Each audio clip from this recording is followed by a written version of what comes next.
Okay. We'll talk about it during when his time normally would be. How's that? Okay. Yeah. And I got some commercials for tonight, too. So. Yeah. All right. Got some commercials. Well, let me start with a word of prayer. All right. And then let's get started, okay? Well, dear Lord, we just thank you for this time to gather, this opportunity, this fellowship, and all the things that we have going on. We just pray an anointing on, and we just ask that you bless this evening, bless our words, bless our attitudes, bless our spirits, and help us to be an encouragement to all that are listening and watching. We thank you for all the things in our lives, and we just pray that you will give us the strength and the energy to walk out what you've designed for us to do. We just ask all of this in Jesus' name. Amen. Amen. Okay. Well, I think we should take a commercial break. Yes. And then we're going to come back with Reverend Donna. You want to do a live read? Sure. Let me do one commercial here. This is Donna Stalvey. She was kind enough to help underwrite our polar bear plunge experience on Sunday. We did not plunge, but we streamed it live. So if you're listening or watching right now and saying to yourself, I've never seen a polar bear plunge, we've got video before, during, and after the polar bear plunge. Mm-hmm. So you can click around on Catch It Live and find that. But Donna, she's with First Class Properties in Milford. She likes to help people achieve the American dream of home ownership. So whether you want to buy a house, whether you want to sell a house, whether you want to upsize, downsize, maybe you got some money in the bank and it's not making you any return on your investment and you want to buy some investment properties, give her a call and tell her that Catch It Live sent you. Her phone number is 422-8200 or 233-1520. 233-1520. If you want, you can call her like right now. Say, hey, I was just talking to Jim Weller. I'm in the market to buy 4 or 5 houses. Get her all excited and everything and so on. Or just tell her you appreciate her support and Catch It Live. So other than that, that's all for the moment. We're going to take a quick commercial break, and then we'll be right back with Reverend Don Disharoon. Disharoon, we're ready.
Hey everybody, Jim Weller. We are back at Jimmy's Grill. We are doing the show live.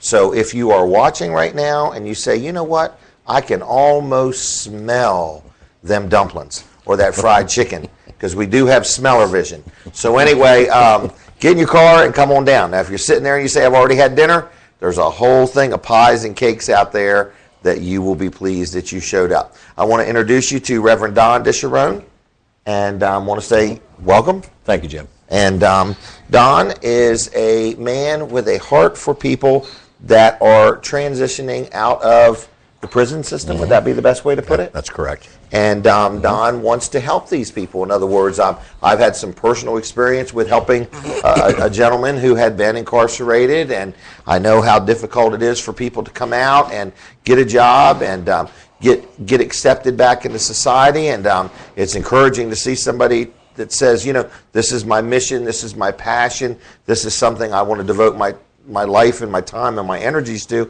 And Don, I'd say that's where you're at. Is that a fair? Absolutely. Fair. Yes. So you want to tell us a little bit about, you know, what you have going on and what your needs are, what direction you're going, and what somebody could do to get involved, or what can you do for somebody?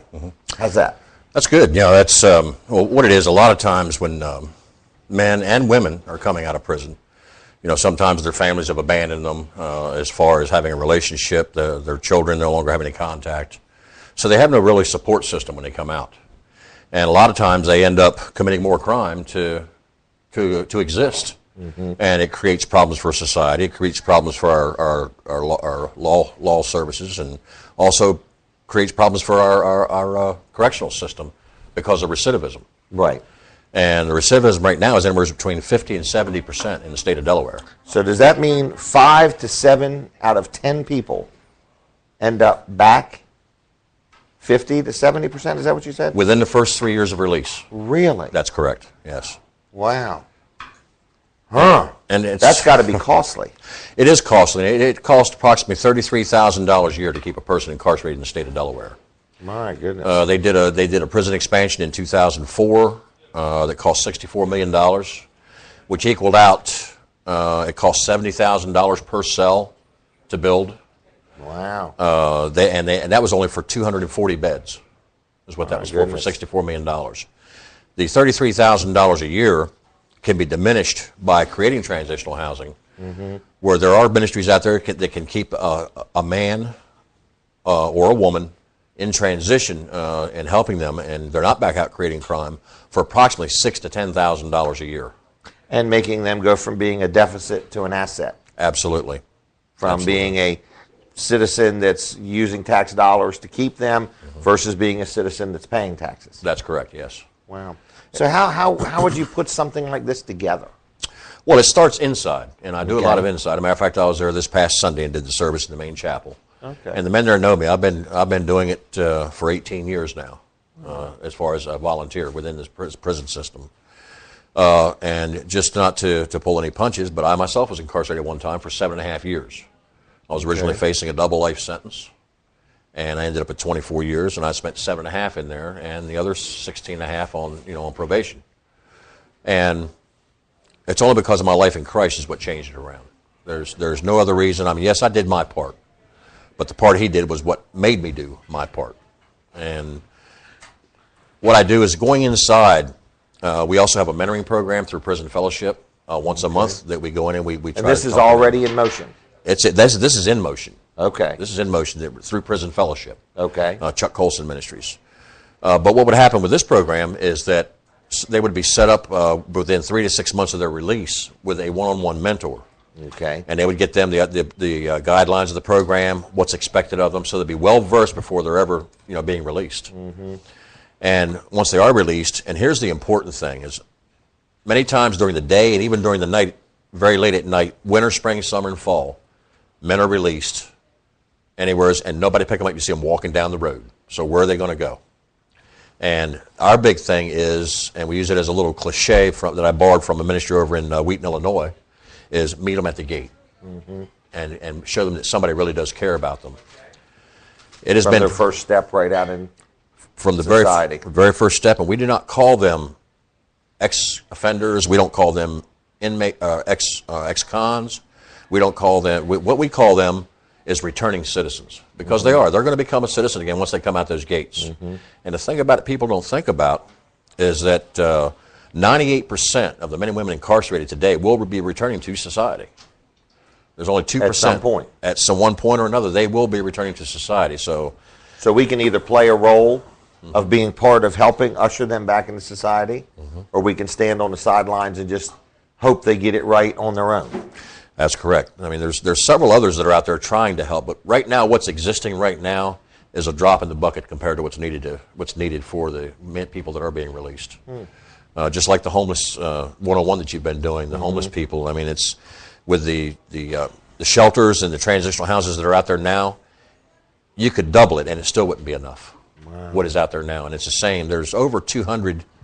I know for sure over 200 homeless returning citizens that are out there today. Just today. As of read about this time, there's over 200. There's probably 260 or something like that. I think it came with the number in Sussex County. Just in Sussex. Not in Delaware, in Sussex County.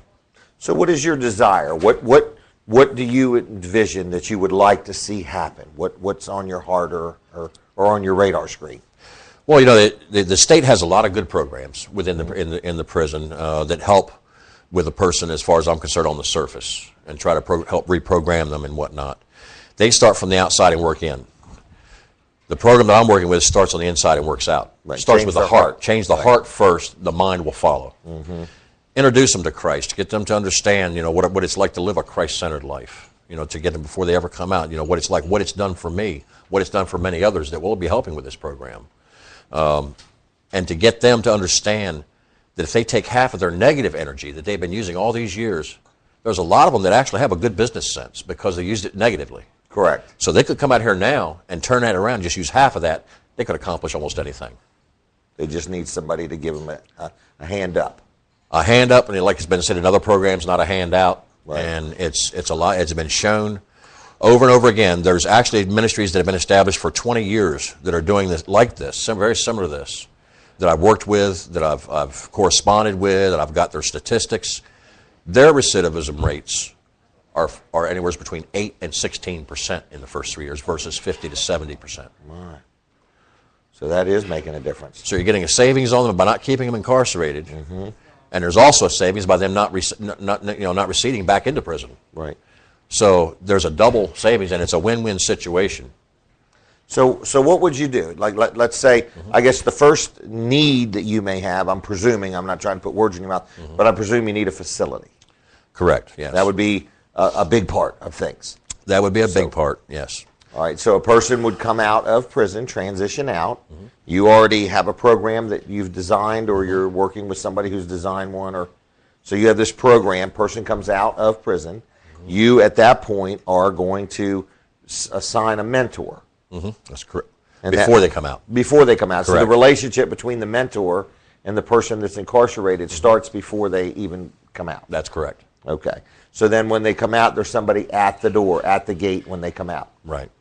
And then I guess they would stay at this facility. And then at that point, you would help them, work on their relationship with the Lord.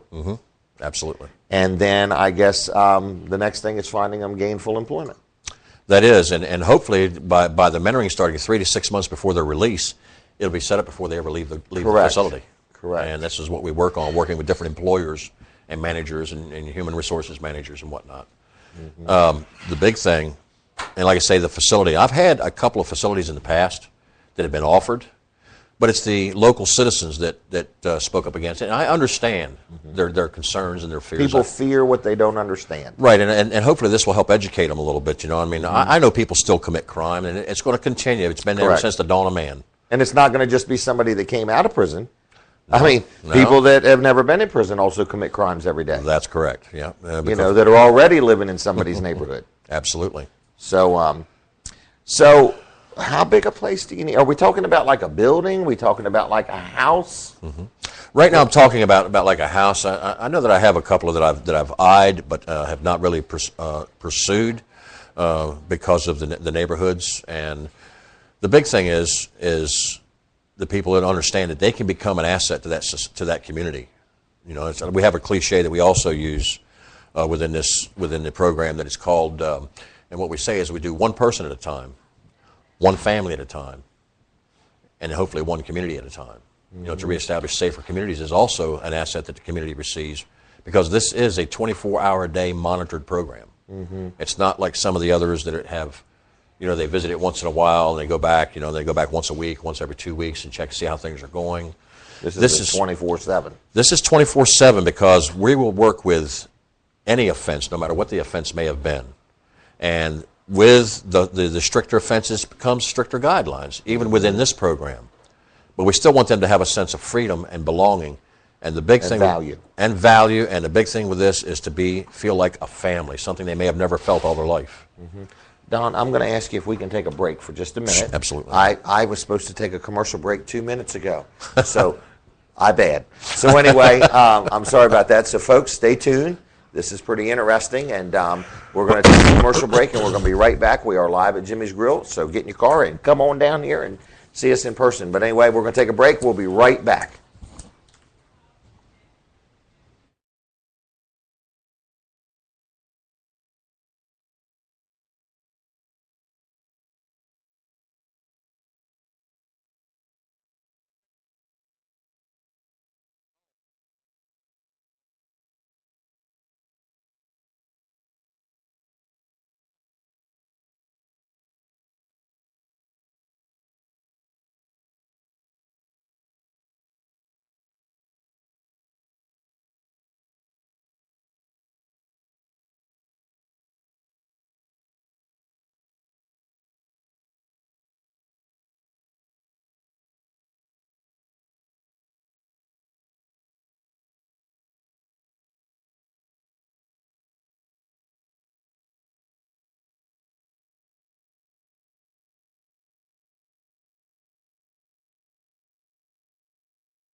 All right, everybody, Jim Weller. I'm back with Don Disharome, Reverend Don, and we're talking about his passion and his heart's desire to help people usher back into society in a positive way. Sounds like there's just an unbelievable need for this, and I have to believe that one of the big obstacles is getting people to just open their mind and their heart to the thought that, these people are people.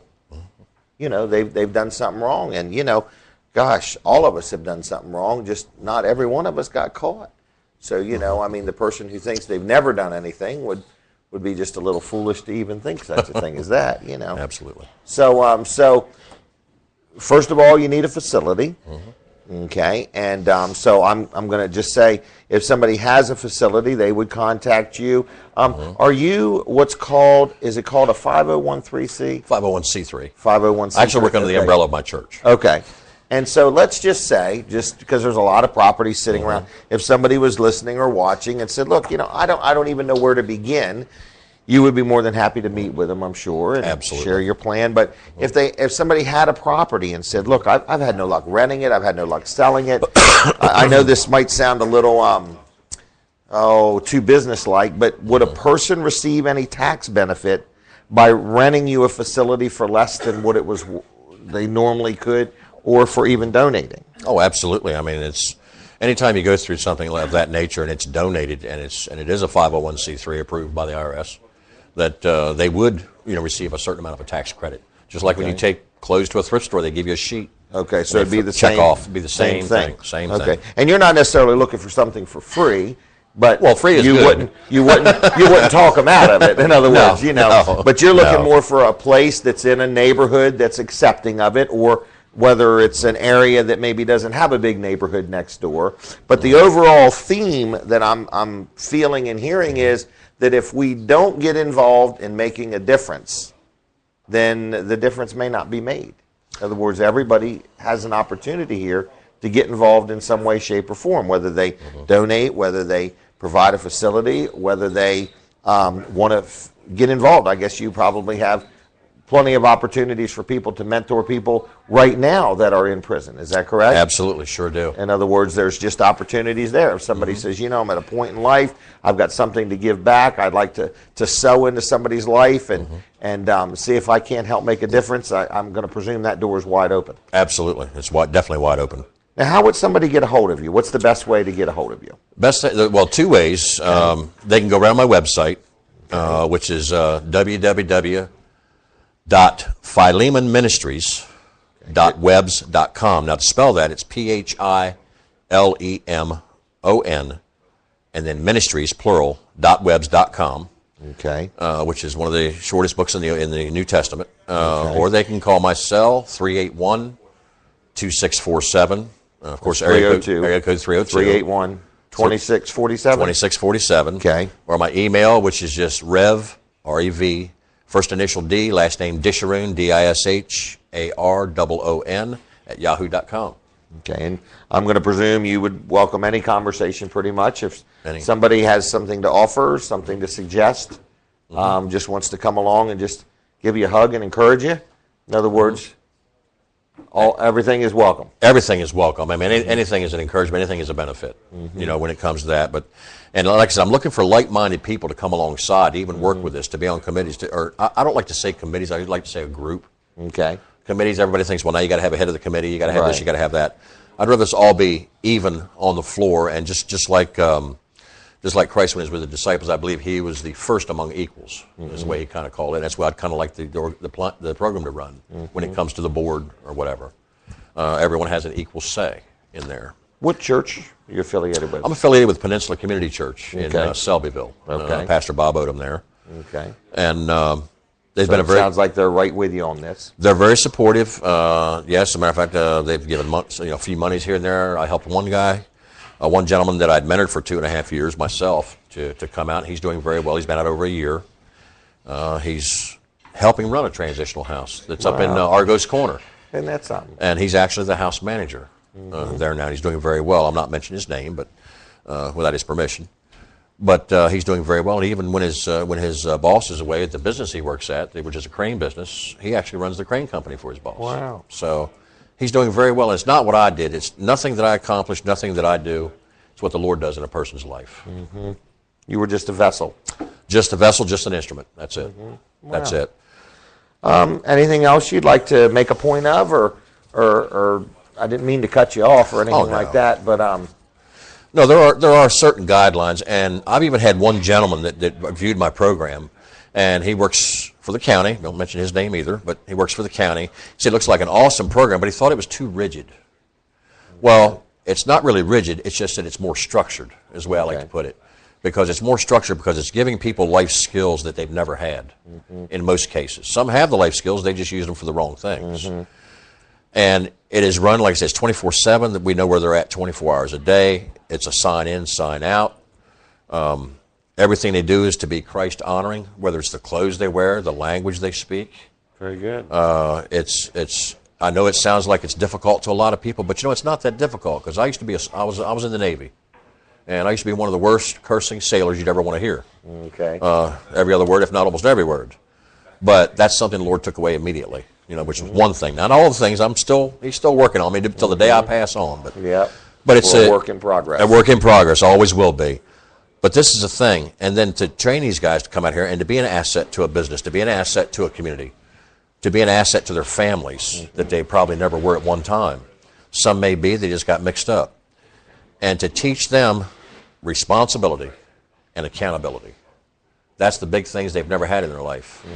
When I asked the men inside that institution, how many of you when you were growing up, your father wasn't hardly ever around? 95% of them raised their hands. And I asked them, now how many of you have children? 95% of them raised their hands. It's a continuous chain that needs to be broken. And if people don't step in and try to show that these people, these men and these women mean something to them, mean something to society, that they could be an asset, they have value. It's going to continue. Wow. It's going to continue. And this is, and there, like I say, there are guidelines, there are reasons that they could be suspended as far as something within the program or even terminated from the program. Certain things, there are what we call non-negotiable rules. But they're going to know all of this before they even come out.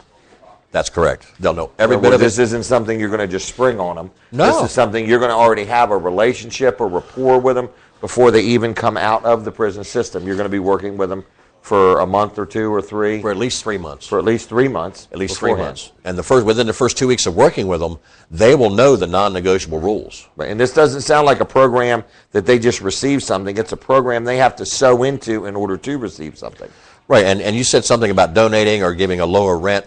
What I'm looking for is to get started off the ground. It's like a 3 to 6 month in lieu of rent. You know, we would try to get it established. Because these people are going to be working. Then it's going to become self-supportive. Right. Is what I look for it to do. Right. Then we can start paying the rent.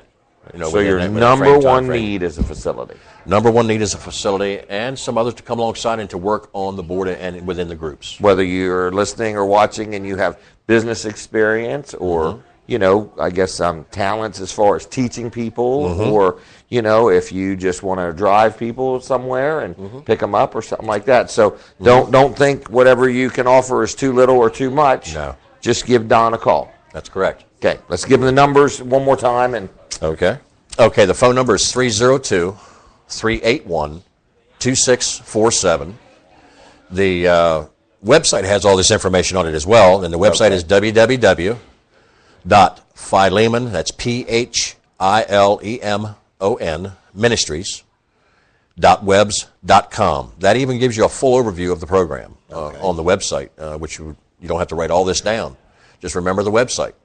And my email, which is rev.ddisharoon@yahoo.com. Very good. All right. Well, I'm going to thank you again for coming. Right, I'm also going to thank you for your commitment to the community, to society, and wanting to help these people, wanting to make a difference. I appreciate it. A lot of people talk about it, and then some people actually do something. So that's correct. Thank you. Yes. Stay tuned, folks. I got Anthony Joseph coming up next. He is going to be doing some sports talk with us, and we'll be back right after the commercial break. We are here at Jimmy's Grill live. The food is good. It's smelling good. It's looking good as I see him take it to people's tables. So get in your car and come on down to Jimmy's Grill and hang out with us. We'll be here till 7:30. Restaurant's open till 8. So stay tuned. We'll be right back with Anthony Joseph in just a minute.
And welcome back. We're live at Jimmy's Grill. I'm Anthony Joseph with my special guest, Bob Cipriotti.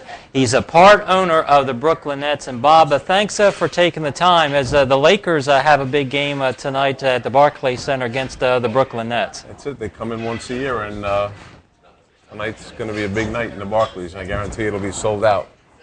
Especially with Kobe Bryant. I think everybody likes to watch Kobe, don't they? Well, everybody likes Kobe, but now they're coming to see the Barclays Arena and the Nets, as opposed to before when they were in the Meadowlands, everybody came to see Kobe. How did you become a part owner of the Nets? Happened to pretty much be in the right place at the right time. Have a relationship with Bruce Ratner, who was the managing partner of the Nets, but prior to that, and still is the managing partner of Forest City Ratners, which is a real estate company in Brooklyn and throughout the country. And Marty Markowitz, who's the Brooklyn Borough president, had asked Bruce Ratner to bring professional sports back to Brooklyn when he heard that the Nets were for sale. And Bruce put a group together to bid on the Nets against Charles Wang from Computer Associates, and a couple of other dot-com billionaires. And fortunately, we were successful in bidding for the Nets, and we were the eventual buyers. And then you started, you were in New Jersey, and you moved finally to Brooklyn. How did that process evolve? That process, it was about 7 years in the making. Back when the Dodgers were playing at Ebbets Field, Robert Moses and I think Fiorello LaGuardia had offered this piece of property called Atlantic Yards to the O'Malley family to move the Dodgers there, and they obviously declined and went out to California. So that property sat dormant for over 50 years, and underneath it is the hub, the largest hub of railroad for the New York City Railroad in the country. And Marty Markowitz, the borough president, had this idea about building an arena there. So Bruce Ratner put it together, persevered, and 7 years later, Barclays Arena opens. Were some of the New Jersey fans disappointed that you moved it to Brooklyn? I'm sure some of them were disappointed, but it was very hard to make ends meet in New Jersey because you are not able to compete with the Knicks and get a corporate crowd because there was no mass transit to the Meadowlands. So you had to rely on bus service and cars. And face it, on a Wednesday night at 7:30, you're not leaving Manhattan, driving to Jersey, and then going home if you're a suit and tie guy. And there were not enough families to support the Nets at the Meadowlands. And what was Mr. Ratner's decision to sell some of the team? I would say about 3 years ago, the main thing that probably provoked the original sale, the eventual 80% sale of the team to Prokof was the fact that the Forest City Ratner is a real estate company. They were not in the basketball business, and they were not accustomed to losing money. There was reports that the Nets were losing a lot of money. Was that correct, or? It wasn't in the black. Okay. And the reality was they really need to focus their attention on building the arena. And the timing worked out good because Mr. Prokof, he wanted to own a basketball team. And it turned out to be a great relationship from what I witnessed from afar, that Mr. Prokof has control of the basketball team, and Forest City Ratner has control of the arena, which is the real estate side. So both sides are doing what they do best. And it's great that the city doesn't own any piece of the property, so the profits go right to Mr. Ratner. And well, there aren't any profits yet. I I think we have to get to 750 million or 800 million before we. Is that how much it cost? I believe the total cost was about 850 million. How many designs did they go through before they set on that one? Well, they originally started with Frank Gehry, who is a world-renowned architect from originally from Brooklyn, and his design was amazing, but the cost to build it was prohibitive after the economy went south after 2009. So they had to then readjust and use a Frank Gehry inspired design and tweak it. And eventually, I mean, what's there today is magnificent. It is magnificent. I encourage everybody to definitely go and catch a basketball game or an event there because it's a great experience. What's the fans' reaction so far? It holds about 18,000, 19,000. Have you been sold out? Depending on the event, 18,000, 19,000, comfortable. The food concessions are amazing. They have all the flavor of New York and Brooklyn, and all the great restaurants in that area have concessions there, and it's really definitely a great experience. So in that area, it's produced a lot of jobs. Yeah. Besides the thousands that were created during the construction, there are probably over 2,000 permanent jobs that have been created there now, just to run that arena. And most of them were those people that were employed are locally based. People within the community that have gotten the opportunity to work there and live there. So it's definitely a win-win for the city and Barclays and the Nets. And besides the basketball, you have other events that the Barclays Center can hold too. Yep. I think this month Ringling Brothers is going to be there. I believe in October when we first opened, Jay-Z opened up the arena. How is Jay-Z? That was one hell of a night. It started late and ended late. Did Beyonce sing? She did not sing opening night. And then right after that, Barbra Streisand rolled in. She came back to her home borough of Brooklyn. And that was pretty cool. And just goes on and on and on. A lot of memories being made there. How is Jay-Z as a part owner? He's a part of the group too. He's part of the group. Met him a couple of times. He's a gentleman. Definitely a visionary. Smart. Definitely an asset to Barclays and to the investment group for sure. It seems he was one reason why Dwight Howard still wants to be a Brooklyn Net, because he's not happy. He's now with the Lakers, and he doesn't want to be an LA Laker at this time. Anthony, what I've learned is when elephants fight, ants die. And these guys are, playing this politicking, game.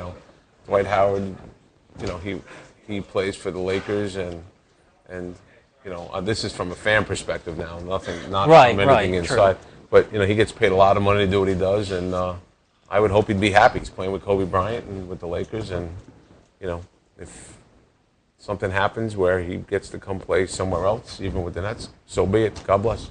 But as a fan, is it refreshing to know that you can get a big free agent like that? And he wants to play, I guess, with his buddy Deron Williams. Again, I don't know personally how he feels. Matter of fact, I've never even met him. That would be in Mr. Prokop's hands. And if that would have happened, it'd be great. And the fans would probably love it too. Oh, I'm sure they would. I'm sure they would because, Mr. Prokop is committed to putting a winning team on the court for sure. And that would just help further trying to get to the goal, which I assure you is to win a championship. And that's one reason why Avery Johnson, he started out the season with not many wins, and P.J. Carlissimo took over. You are correct. You are correct. I guess it's like anything in life. If you don't perform, you get replaced. And the NCAA tournament, since the Barclays Center is a new facility, will you try to make a bid for that? I don't know if this year there's going to be any games there. I'm not sure. But I'm thinking that in the near future, the NCAA will definitely have part of their tournament there. I believe they will. A few years ago, they were in the Meadowlands, and now this is a new arena, and I think the NCAA will definitely look to capitalize on that market for it, just like the Jets and the Giants built that stadium, and now there's a Super Bowl going to be there next year. This year. Well, actually, yeah.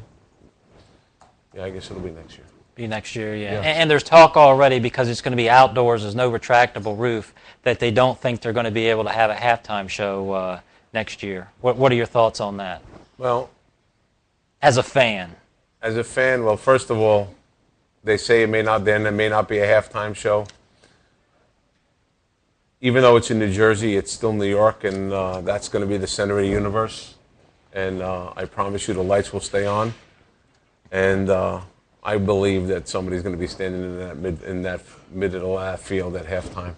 There's no way that they're not going to do that. I just don't see it.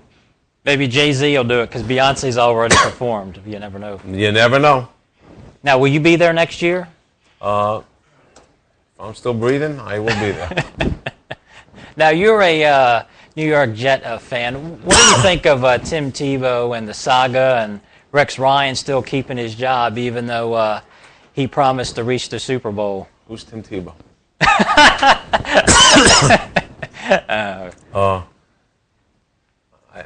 I'm an old-fashioned Jet fan. I'm a Joe Namath throwback. Okay. 1969 is when the last time we won. Excuse me. What's it? Rex Ryan.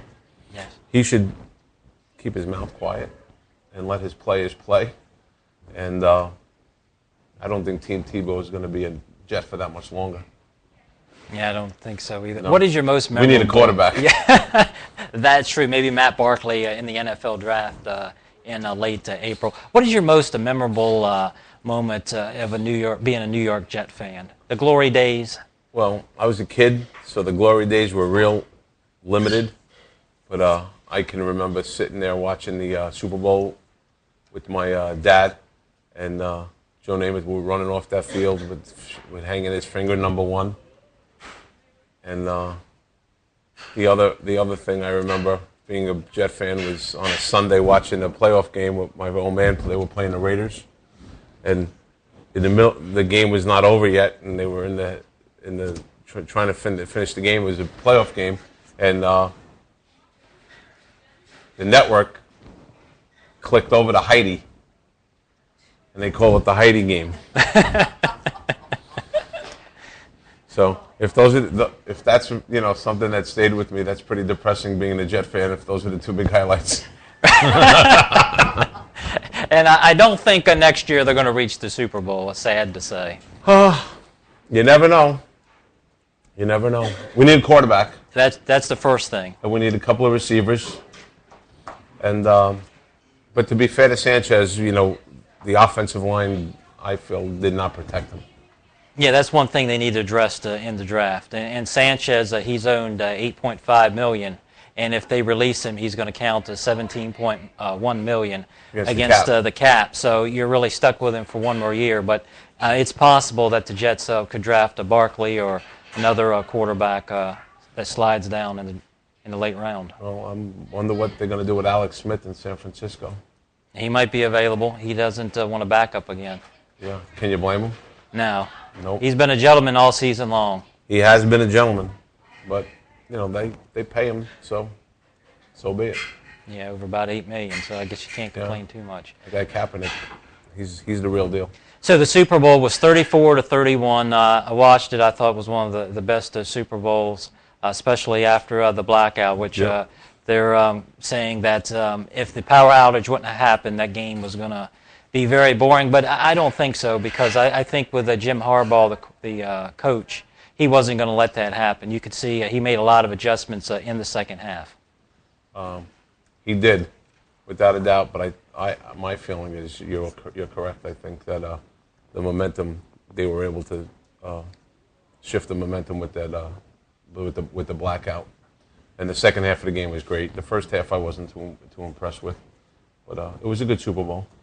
Yeah, 34 minutes power outage, and then the 49ers stormed back, and it looked like late in the fourth quarter on the fourth and short, as Kaepernick rolled to his right, could not find Crabtree. I was surprised that he didn't try to connect with Randy Moss, because Randy Moss was open most of the game. Well, you're talking about on the last play? On the last play, yes. Well, I'll take you back to the play before, where he rolled out right again and dumped the ball off, and he was incomplete. He should have ran that ball, and I think if he would have ran that ball, he would have made them caused them to have to defend that goal line, because he could may even gotten in, but he would have put a lot more pressure on that defense. So I think that was the critical play. But those last 4 downs were not Harbaugh's best plays called. And another possibility playing coach is he could have kicked the field goal. He still had 2 timeouts left, and then perhaps went with an onside or just used the 2 timeouts. True, but he's when Kaepernick couldn't call that play at scrimmage and didn't audible off, and he had to call that timeout, that killed him. Yes. That killed him. Because at the end, if he would have had that timeout, they would have been able to get the ball back with more than 9 seconds. And then the fact that they didn't rush the kicker on the safety and they let him burn 7 seconds back there was disgraceful. Right.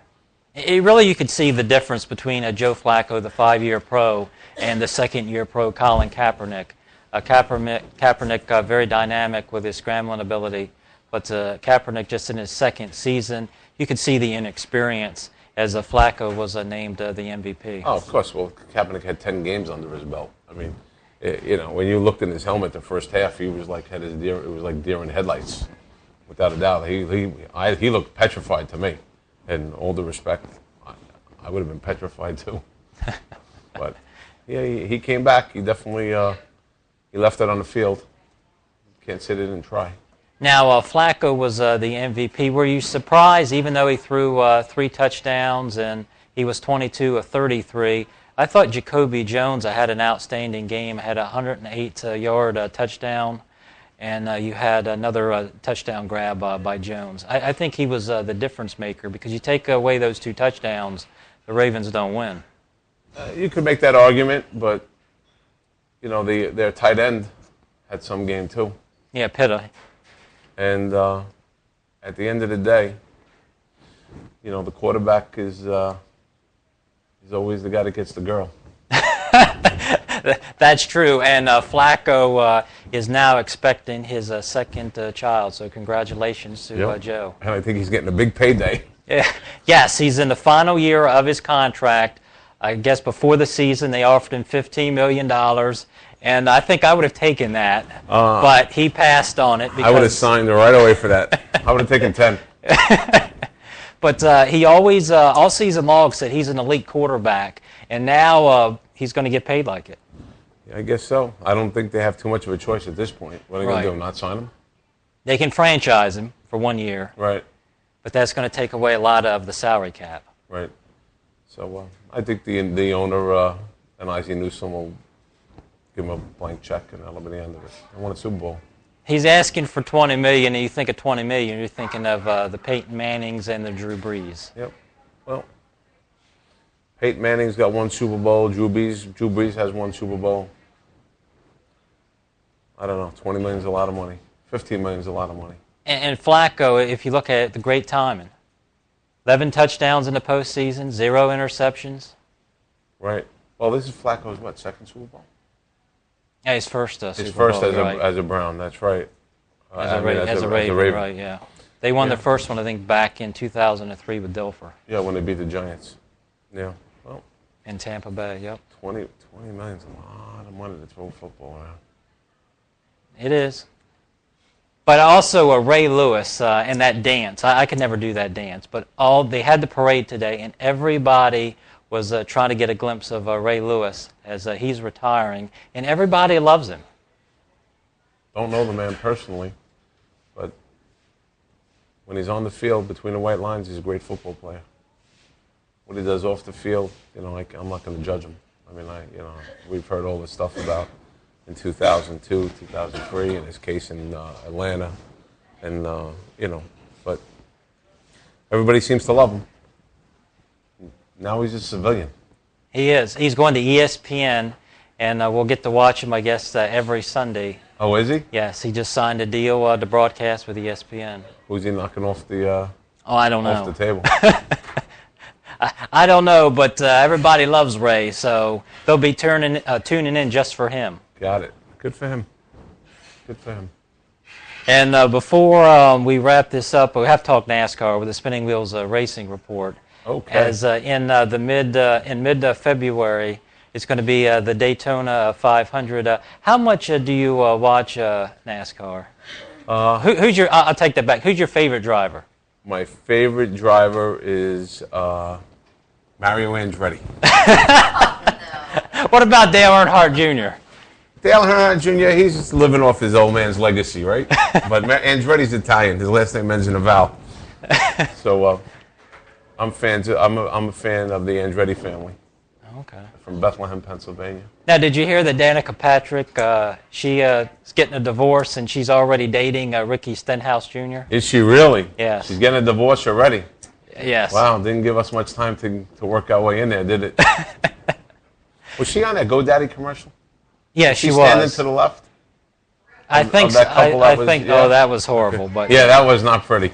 Oh. Yeah, she didn't even look that good. Yeah, Danica. She. They spent a lot of money. I think was it $4 million for a 30-second commercial during the Super Bowl on CBS. Wow. I don't think Jim Weller's going to be on CBS during the Super Bowl anytime soon. Wow. Can you get?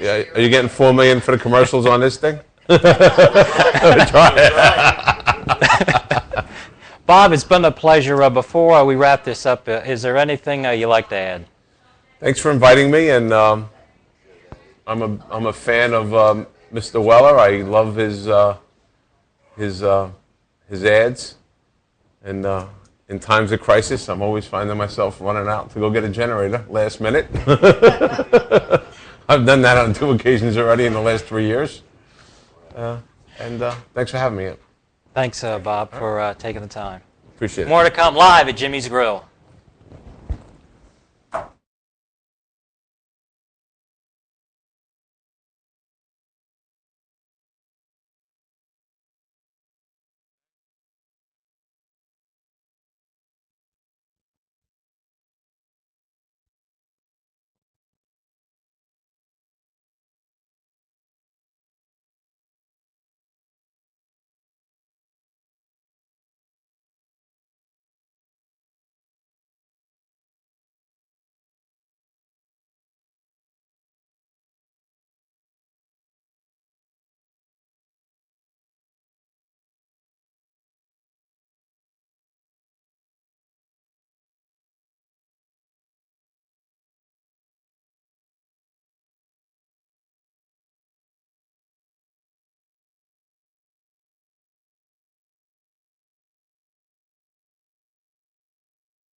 Weller here. We are back live at Catch It Live at Jimmy's Grill in Bridgeville. We're going to do the show. You still got time to come on down here. I don't know if you can smell the food or not. We have installed smeller vision on our cameras. And man, but them pies and cakes over there look pretty good. And I think if you drink water when you're eating them, they're less fattening than if you drank a soda while you were eating them. So anyway, I want to introduce a good friend of mine, Karen Gillespie. I have known her for many years. I think I might have went to school with you, right? Yeah. Is that right? Yeah. Okay. Are you excited to be here? Yes, I am. You look just a little teeny bit nervous. No, I am. Please don't be nervous. Please don't be nervous, okay? Yeah. It's going to be a lot of fun. All right? So anyway, Karen, I've known you a long time, and you love to sing. Beautiful voice, great talent there, and but you also like to write songs. Yes, that's what I love to do. And I'm under the impression that just recently some really good things have happened for you, and some of your songs have been picked up by some people that are nationally known singers. Yes, sir. And they are singing your songs for the glory of God all over the world. Yes, it is. Does that sound about right? Sounds good. Okay. And you're excited. Yes, I am All very right. excited. So you want to tell us a little bit about it, or what inspired you to write songs, and what advice do you have for people, or what do you want to say next? Okay. All From right. the time I can remember, we grew up watching Shirley Temple movies, and I was always fascinated by how they would put those songs together. I always was, for some reason, would tune in to the lyrics of the song and think that was so clever. And I always wondered how they did it. And growing up, that's something I just loved. I always wanted to do that. And so when I was 16, I wrote my first song. And then I continued to write from that point till in my mid-20s. And I kept thinking at first, oh, that song was just for me, that song was just for me. But then after I'd written about 100, I started saying, well, maybe I need to look into this a little bit more. So I started a trek trying to get some attention from some people in Nashville, which was very difficult living in Delaware. We didn't have internet and all the, the technology that we have today. And through the journey, my sisters and I used to sing together as a trio, the Murray Trio. Mm-hmm. We were in a competition in Laurel, and a man named Rex Nealon was there, the Nealons, and he heard us, and he said, you know what, you need to contact some people in Nashville. So from his help, we met Ronnie Henson, who wrote a song that was a standard that still gets played all over the world today, The Lighthouse. Okay. And he took an interest in my writing and tried to work with me for several years. Okay. But the thing was, he wanted me to move to Nashville. And I prayed about it. I just didn't feel like that was what we were supposed to do. I had two small children. Yeah. This county would not be the same. Well, I just wanted to raise my children. I felt like that was what I should do at that time. But I just felt like if I would do the right thing then, that somewhere in my life, the Lord would open a door for me. And so I was about to give up. I'm almost 55. Oh, my goodness. But no, I just, along the way, I would, wonder if I was still doing the right thing. And just so many things happened through the years to make me know that I was in the right vein. And nowadays, you don't have to move to Nashville because you have the internet. I write with people all over the country via Skype, like we're in the same writing room. And that's something. So doors open. It's exciting, isn't it? Yes, it is. It was probably when I was about 45, I think. I was looking online for some songwriting helps, and I came across this website, right, about Jesus, WRITE, and I had no idea what it was, but felt like I should go. And it was in St. Louis. So I told my husband, we had 2 weeks to pull this together. We drove to St. Louis.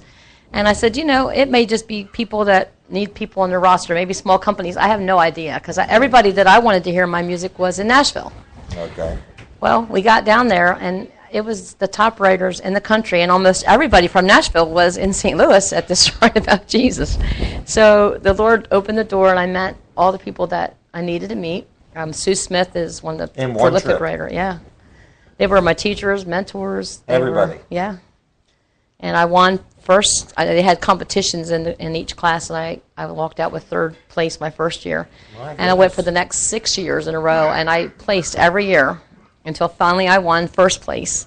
Okay. And that sent me. When was that? That was probably 6 years ago. Okay. And then that sent me to Nashville. They sponsored a trip for me to go down there.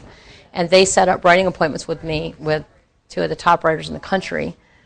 That was Sue Smith and Marty Funderburk. And during that trip, we wrote a song, Marty and I, called It Will Always Be Christmas to Me. That's been close to 6-7 years ago. Okay. That song just got picked up this year by A Greater Vision, the Booth Brothers, and Legacy 5. And this is the, can see this or not, but this is the CD. They went together and did they called it a Jubilee Project, and this was a song that they absolutely loved. I actually got an email saying that he loved this song probably better than anything on the project, which is really cool. And their first concert was in Lancaster, Pennsylvania on December 1st, the day the CD came out. Okay. And I got to be at that concert. And that was nice. somebody whispered to him that I was in the audience, and he got me to stand and take a bow. For the first time in my life, I took a bow. It was fun. Wow, very good. A lot of fun. Very proud of you. Thank you. We have a question. Go ahead. Okay. Do you write a song and then they write the music to that song, or do you have music already before you write the words? I write the words and music together, yes. So the question is, does she write the words, the song, which she does? Right. Do you also write the music? Yes. So you write the song, the words, and the music? Yes. Okay. Wow. Yep. And then we That's pitch a lot it. of talent there. Thank you.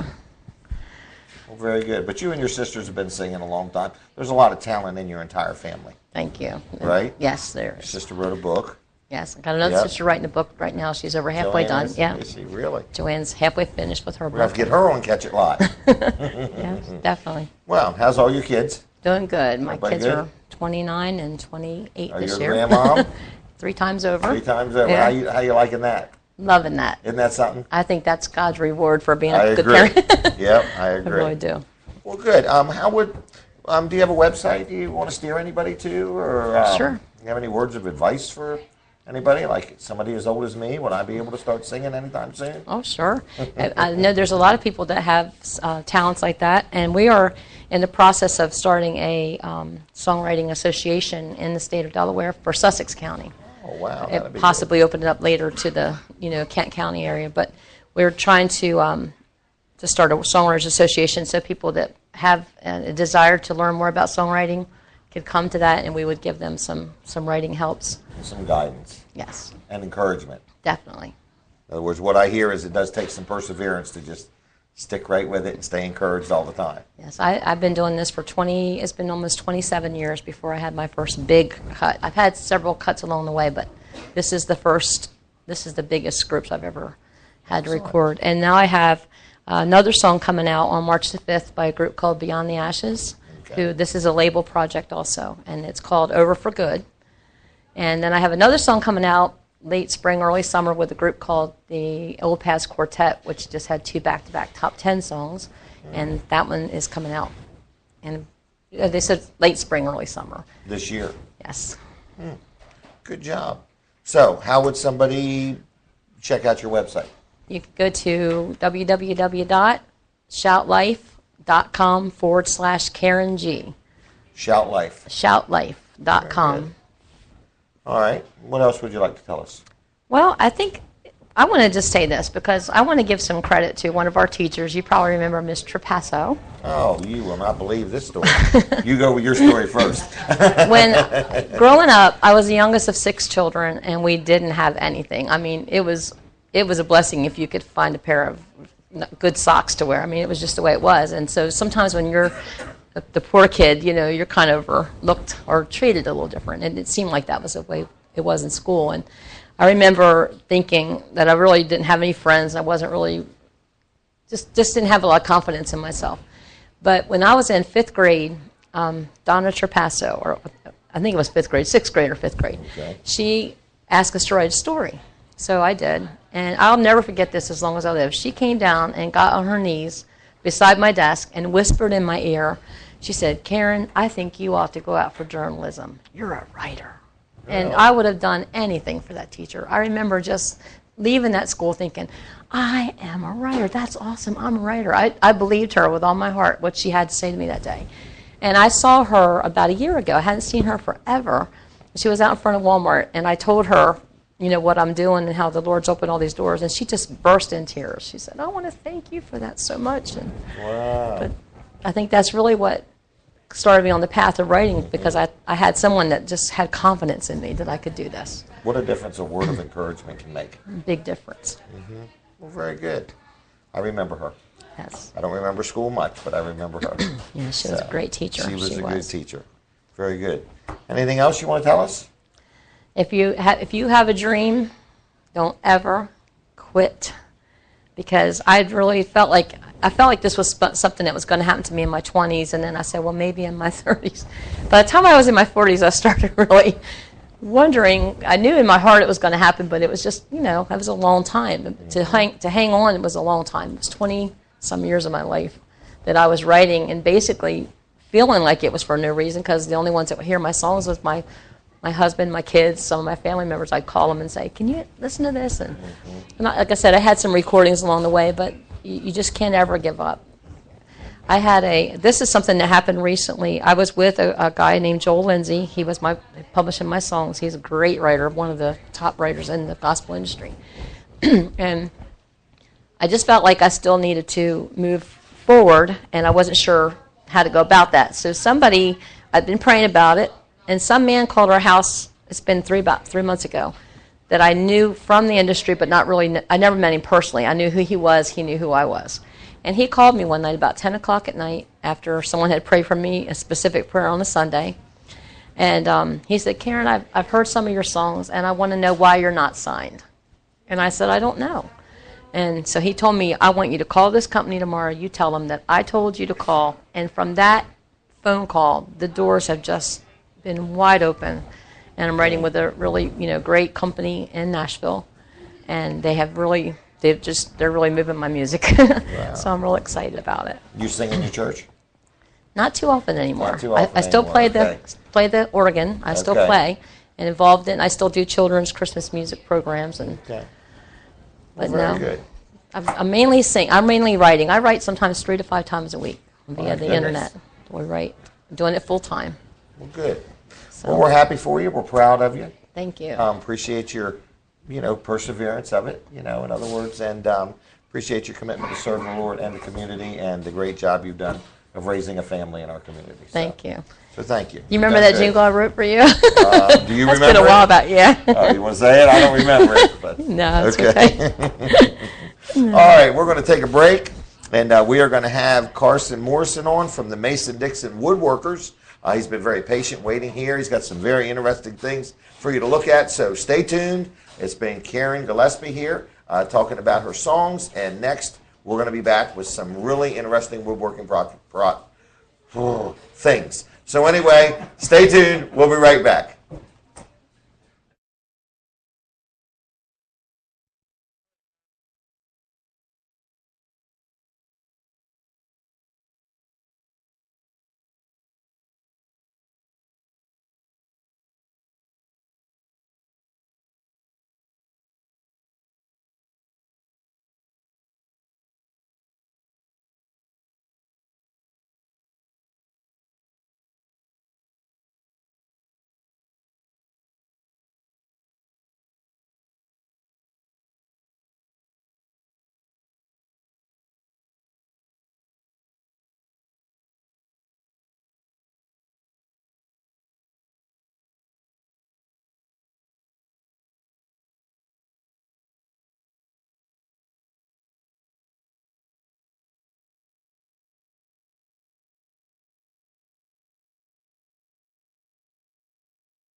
Hey everybody, Jim Weller. I am back at Jimmy's Grill. You still got time to come out and have some dessert if you want. The restaurant's open till 8. And I have Carson Morrison here from the Mason-Dixon Woodworkers. And as you can see, he's got some really interesting things. I'm going to presume you had a hand in all of these? Yeah. Yeah. Hand, Okay. fingers. Hand, fingers. No blood. But, Okay. And some sweat maybe. and some sweat. That's All right. Tell me about the Mason-Dixon Woodworkers.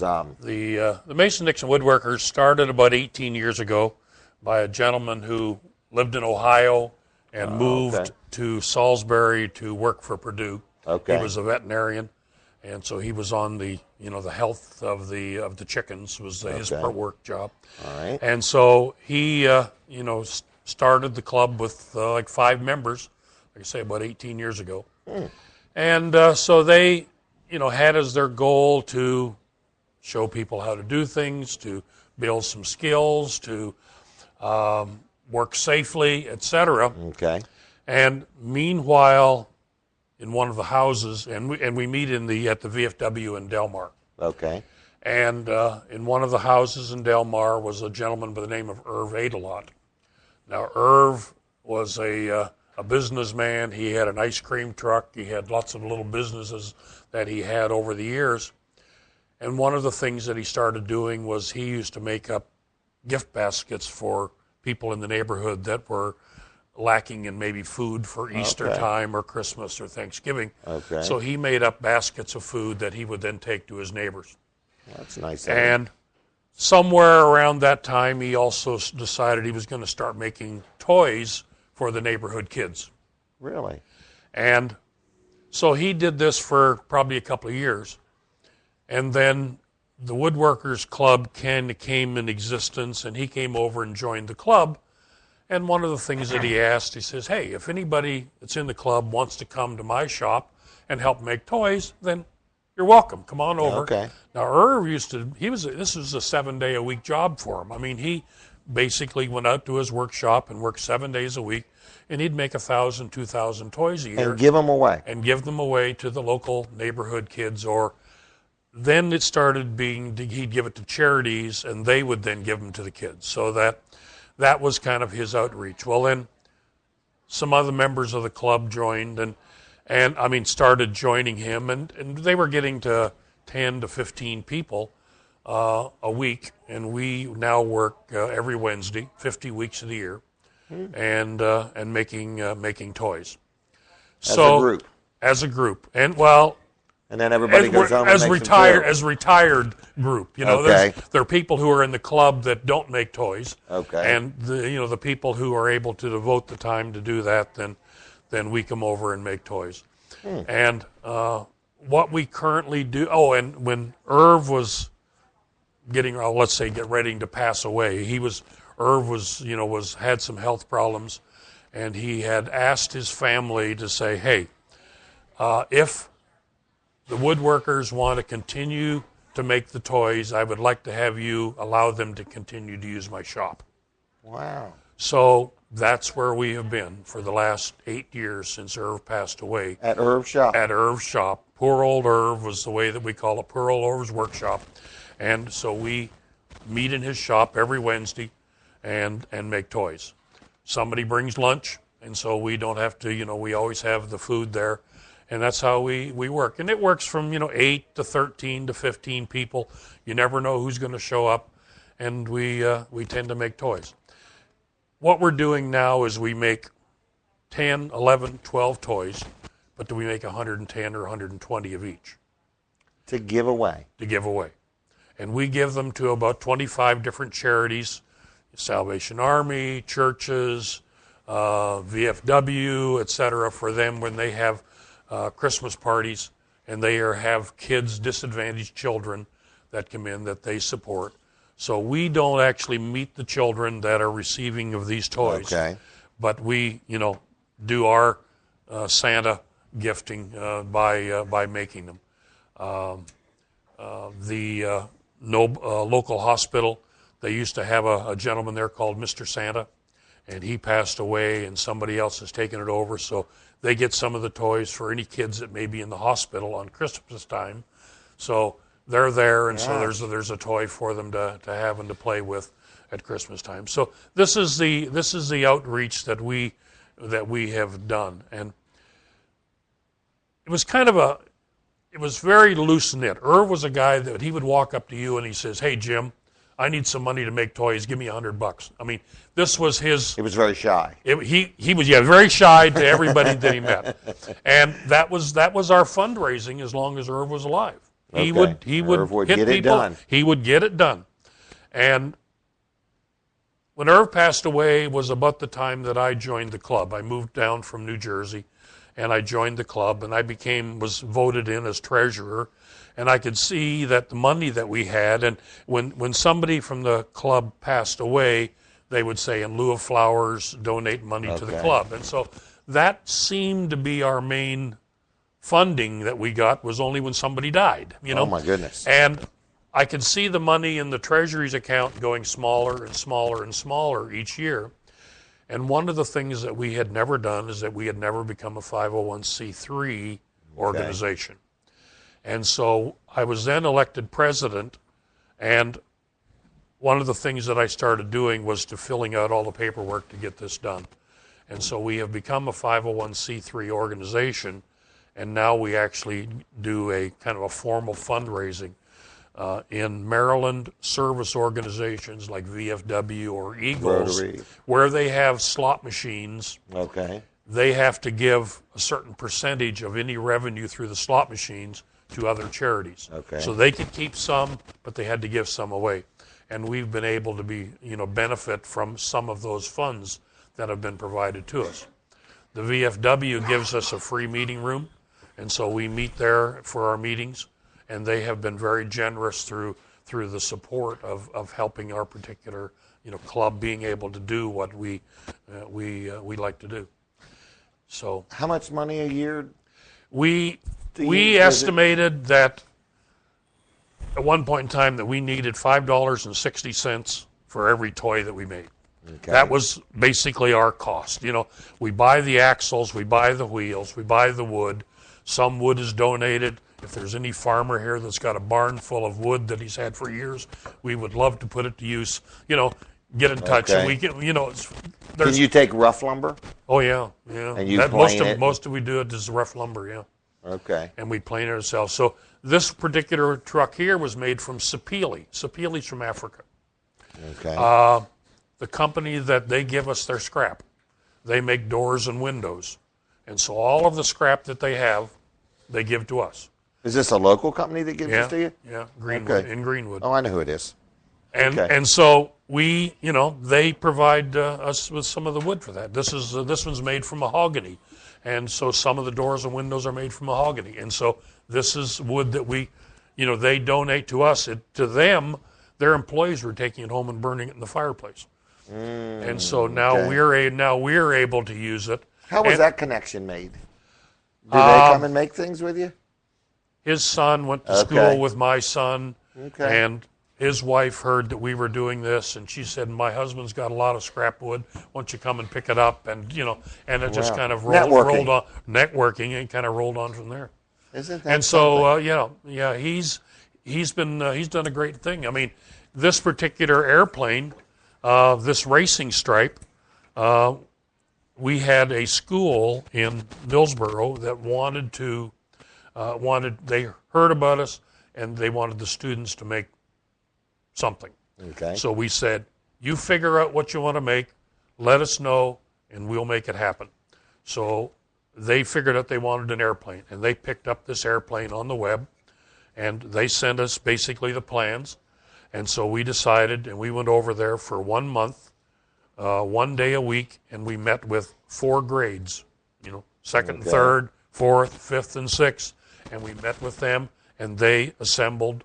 Each child had one airplane, so we had cut out all the parts, and they, assembled the airplane as part of a school project and as part of an outreach to give to other people.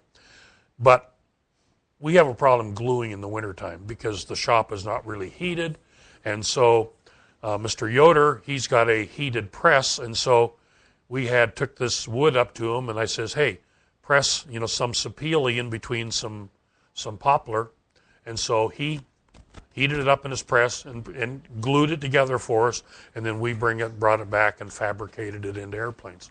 So this is where a lot of this stuff is coming from. So we're able to get, him doing some of his expertise, using some of his equipment at times, but again, he doesn't use this wood anymore, sapele, and so he said, hey, every stick that's in the shop, take it all, get it out of here, because he's going to a different species of wood anymore. So that's that's kind of a thing that we had, and we're finding that we don't like painting items. Okay. We would rather use colored woods So you don't to stain give or a paint. contrast. Okay. Yeah. So we don't stain. I mean, the government now with all Correct. of the stuff coming in from foreign countries with lead and everything else, they have put all kinds of controls upon anything that is made for children. Anything that can come apart, a small bead that can cause a choking. All of this stuff is now has really been passed a lot of laws. And so we have found that it's easier to use unique colored woods to put stuff together and then just put a clear, this actually has shellac, and shellac's edible. Okay. I mean, they spray your pills with shellac so they don't dissolve in your mouth immediately until Really? They spray shellac on I apples thought to they make had them a shiny. shellac taste to them. Yeah, they spray shellac on apples to make them shiny in the store. So so it's an edible product, and so you can put them on toys like this, and if some child sits there and gnaws on it, it's not going to hurt them. How do you store all these? Well, that's been a problem. We've had 3. I guess I'm not from this area. I guess they're Amish. Is that it's not Amish? It's Amish, right? Okay. We had 3 buildings which were like an Amish shed. Okay. One of them was our axles, wheels, all of the spare parts like that. The other one was a lumber, and the third one was a finished parts building, a finished toy building. Okay. And so we just kind of worked our way through that, and we store all of them, and we give them away on the first Saturday in December. So all year long, you just build them and build them and build them. Right. Is it mainly men that do this? Is there women involved? There have been women, yes.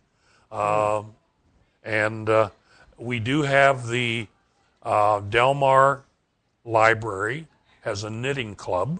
Okay. And every year one year we make a doll bed, and the next year we make a cradle, and then a doll bed and a cradle. They knit blankets and pillows for us to put in the doll bed. We don't give just an empty doll bed. We have a doll in the doll bed, we have a mattress, we have a pillow, we have a blanket. So when the child gets it, if the child doesn't have anything, how do you expect them to give them a bed and they don't have any dolls? I mean, that's kind of where it came down. We had one gentleman come and getting a toy, and it was a bank. And we said, how come you're not taking any banks? He says, how do you give a bank to a kid who doesn't have any money? Good point. So guys take some coins and throw it in and give them for a bank. So, you're working with children who maybe are not going to get anything for Christmas. Correct. And this is an opportunity. This particular toy is unique. We made it 1 year. This is our Caterpillar. We made it 1 year. It was in a wood magazine. And I saw that and I said, hey, that is really great. This was made by inmates at the prison in Salisbury. Really? So one of the gentlemen saw us on one of the newspaper articles that wrote us up, and he said, I'd like to help. And I'd like to see if the prison would allow us to have the inmates to do that. And so that's what that was this year's project. They made a Lincoln log cabin previous years.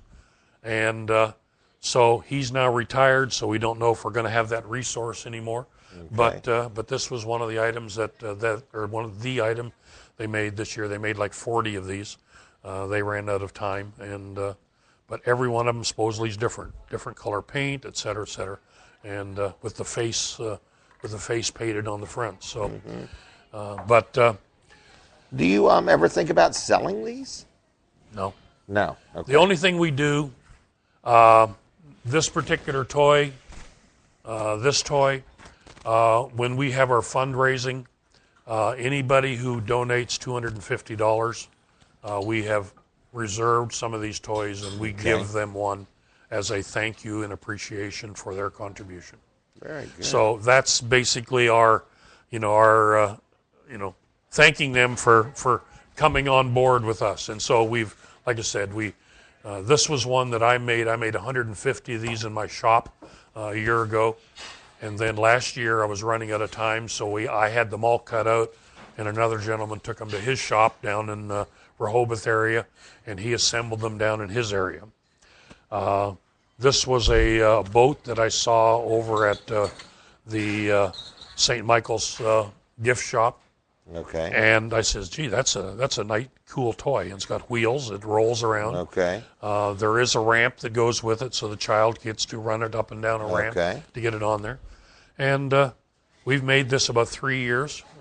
This one we made twice. We made it once out of cherry, and this one's out of sapele. But these end up being quite the collector's item. Very true. We have one of them. I would. Do. We have the race car. His wood supplier, I think, donated it to Greenwood Mennonite School. Yes. We bought it for our grandson, and we've not given it to him Yeah. yet. No, that's because they provide in lieu of cash, they're giving us $1,000 for a the wood. So we have provided them that one and one of these and et cetera, et cetera. So it's a great outreach. We enjoyed doing it. This is unbelievable. But our problem we ran into is that Mrs. Adelot is now at the point in time in her life when her children want her to move in with them. Okay. And so we have been told that we need to be out of the shop by the end of February, was kind of the way that it's going this month. Okay. Really? We had always figured this was kind of a coming thing. And so we keep thinking, what do we do? Where do we go? Oh, you had asked about money. We were working on like $5,000 to $6,000 budget a year for toys, okay?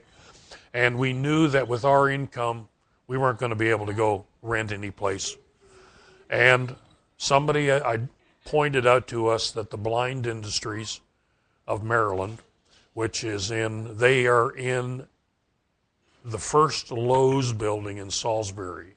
Okay. It's on Old Ocean City Road in Salisbury. And they have a factory in there, and they cut out fabric for camouflage uniforms for the military. They then send the fabric to federal prisons, and all of it is sewed in federal prisons. And so they're using this facility and they're a 501c3 organization also. And they help the blind, training, is their cash goes to that. But they offered us to come down and use some unused space in their building. So we've been starting to move down there for the last month, okay? And so we will be moving down to that facility. Is that where most of the members are? There's 4 or 5 of us up here in Bridgeville that now have another 10-mile jaunt to get down there. I mean, we're halfway between Maryland and Delaware from the standpoint of people. What size building do you need? Well, we're moving into a probably 24 by 30 room. Okay. We still are taking 2 of our buildings with us. The other one was 16 foot, and you can't haul it over the roads without all sorts of permits. I do it late at night. Yeah, well, thank you. We'll call you next time. Okay. But we think we've got it sold to somebody who's in the lot next door. They have a whale company, and we think that they can use this, so they'll just move it 100 feet to their property, and they can move it in the middle of the night. Right. And But the Lowe's facility has the big metal, like the old lumber yards with the metal building outside and all the lumber and wood stored outside. That's all sitting there empty. There's like 3 of these buildings out there. And so we've put our Amish buildings inside of one of those out of the weather, and we will store our lumber in there. And so we will actually then put our saws and everything else in this 24 by 30 foot room. Because right now that's a little bit bigger than what we're actually using right now. But we've do a lot of work outside. We had a little one like your carport building. We had one of those, and in the summertime we go out there and work in the shade. And 2 years ago the snow came and it all collapsed, and we've since built a little lean-to out there that we use to work outside. And so we just we work the way you can to try to get it. Some people take stuff home and work it at home. We are willing to buy the wood. We can cut it in our facility. One of the gentlemen, he's 80, and he doesn't want to cut it. So we'll cut all the parts, and he'll take it home, and he'll glue them and assemble them and paint them and whatever it may be. And he's made Jeeps, and last year he made a John Deere tractor with a wagon. He made the tractor, we made the wagon, put them together as a toy. And so there's lots of things that we try to do to help people, that would willing to help, Right. but don't want to drive the 20 to 30 miles to come and meet us one day a week. So we can say, okay, we'll cut the wood out. If you don't have it at the workshop and you just want to glue it, you want to assemble it, you want to sand it, then we can work with you on that, But we're always looking for workers. Okay, so you are in need of workers all the yeah. time. Yeah. I mean, it's 6 to 7 to 8 people, and this year especially, we're going to lose 2 months of our time because of our move. Your transition. Our transition. So we've got we've told the charities that when they came this year that we may not have we try to give each charity about 40 toys. So there's like 25 charities, and 40 toys is, takes up 1,000 toys. And so that's the kind of the numbers that we tend to work with. And but you say, well, this group, how many children are you supporting? Well, we've got 10 kids that come in. Okay, well, I don't want to necessarily give them 40 toys. Right. If I got another group that has 80 kids, and you'd like to allow them to spread them out to others. But there's a gentleman that comes in from Baptist Ministries, and he supports 8,000 children. My goodness. He said last year he got 30 semi-truck loads from Toys for Tots from the Wow. Marines. He said he got 300 and some brand new bicycles donated to him to give. So there are people, but we give him 40 toys. It helps, in what he's trying to do, and we're glad to be able to help. Yeah. But he's got a resource from outside. So, Very anyways, good. Is there a website? website is Mason Dixon Woodworkers with an S.org. O-R-G. Okay. You're looking for helpers if somebody Helpers, wants to help. right. You are looking for some supplies, Supplies, cash, financial donations. Cash, You yeah. let people donate. and we're like I said, 501c3, so it's tax deductible. Tax deductible. For businesses or individuals. So somebody but, could donate of time or talent or of money Or money, yeah, whatever. or whatever. That's right. Wow. We're willing for Is there whatever. enough of you to have a second location, or that's too much strain on everybody? I think it's too much strain. Okay. Right? Wow. But if we were to get enough people, then it But would be worthwhile. what you could have is if somebody had a passion for working with wood or wanting to be involved, they literally could assemble things. Agreed. No, that's right. Well, like I said, the prison here group, they were, I had volunteered to try to do something down in Georgetown, and they stated no. The security for somebody from the outside to come into their facility, they didn't want to get involved in that. Okay. The gentleman who was running this was a maintenance man within the prison. Okay. So he was already, inside, Right. And They he knew could, him and he could work with the inmates to get this done. So, anybody that wants to get involved in whatever, that's something that we would like to help them, to contribute in this way. Wow. Every year we get more groups that want to get involved, and we keep saying, well, what we do is that we give them away on the first Saturday of December. If you show up the next Wednesday and we have any toys left over, you're willing to get some. Okay. And then if they do this for maybe a couple of years, we may put them on the list. We do drop people off. We send postcards to say, come and get toys. And for a couple of years, if they never do it, then we just take them off the list. We have no idea why. It could be that the name they gave us, that person no longer is in the organization, and the card is lost. We try to contact them with a phone. If they don't show up on Saturday, we call everybody and say, hey. Does everybody come and pick up? Is that how it works? That's how it works. They come to our facility and pick up. Now, is there a phone number, or are you just giving the website? The website has my email address. It has, et cetera. And so That would be the best way, is just to go onto the web and pick up. It's Mason Dixon Woodworkers at gmail.com if they want to send it to an email. And or masondixonwoodworkers.org is the website. So this is wonderful. I had no idea this existed. I mean, this is a nice thing in today's world with all that's going on. To know that there's a group of people that give of their time and their talents to make toys to give away to kids is just nice. It's just a nice thing. So. And we appreciate it. We appreciate you offering. But these are keepsakes and heirlooms. I mean, my goodness, I know. And you want to take this toy and you say, don't let a kid play with it. You know right, what I mean? Right. You know, and parents put it up on the shelf. You know. Mm-hmm. Very good. But one of the other things we do is we do have workshops. And this other table over here is a lot of stuff of workshops that we've had. So if anybody has interest in woodworking in general. Yeah, but we've had ladies who have never done a thing, and they wanted to make the shaker boxes, the round stacking boxes. Okay. Okay, we make them every year. $85 is the class. You go to take a class somewhere else, you pay $400, and we don't make any money on it. We just sell it for the materials that we do.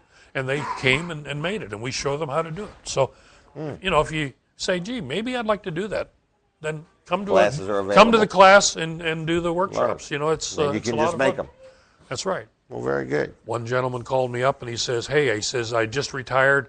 I want to know what kind of tools to buy. I want to start working wood." And I said, "Buy the most expensive ones you can get, and if you don't like them, I'll buy them from you." Or you can donate them. Or you can donate them. But I said, "Well, what do you want to do? Do you want to do turning? Do you want to do flat work? Do you want to do furniture? What is it you want to do?" Each of them require different tools, and so to say what is it you would like to do, then what you have to buy for tools is a different process. So, but anyways, we do have that as part of the club also. It's not just this. This is a group of 5 to 10 guys that do this, but the rest of the club is involved in doing other things, and we have guest speakers, et cetera, that come in and present items too for our meetings. So, but the meetings are at the VFW. The third Thursday. Now that VFW is in Maryland. In Delmar. But it's on the Maryland side. It's on the Maryland side, yes. Right down the streets, right Delaware, down the street. Maryland. Right. But it's the third Thursday of every other month, and January was February. February is the month. So so it's February and then April and et cetera, et cetera. So we only meet 6 times a year at the VFW. But anyways. Carson, thank you again. Thanks, Jim. Very, very informative. What a nice thing. Good job. If anyone wants to buy one, is there a way to contact you? Nope. Nothing's for sale. Nothing's for sale. Donate $250 and you go. $250. If you want, we're up to $500, $750. Oh, $1,000 we get for them. But no, we don't. Again, we don't sell them for $50 or whatever it may be. Right. I mean, that's if you were to look at that in a gift shop somewhere, it's probably a $400 toy. And I'm not letting you pay $400. But all right, this is great. But you could take the class, right? You can learn take to the make class some and things. learn. Yeah, that's right. This is great. This was in a magazine that I just cut out and made it myself at home. But of course, I made 150 of them. So But take the class and come to learn how to make them. And you can make all you want. Yeah. We'll sell them at Weller's in Bridgeville.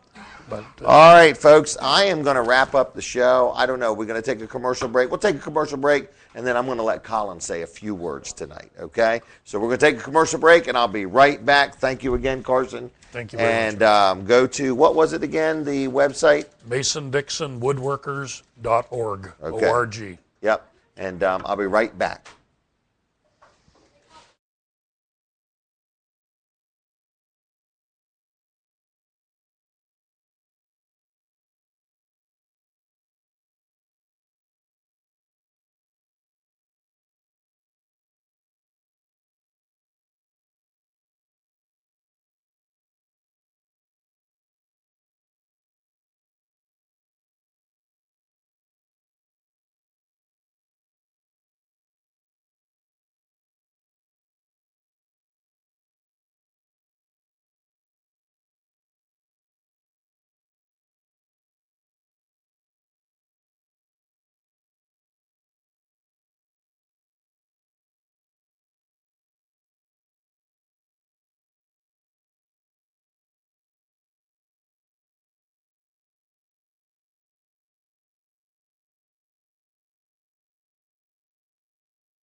Hey, we are back.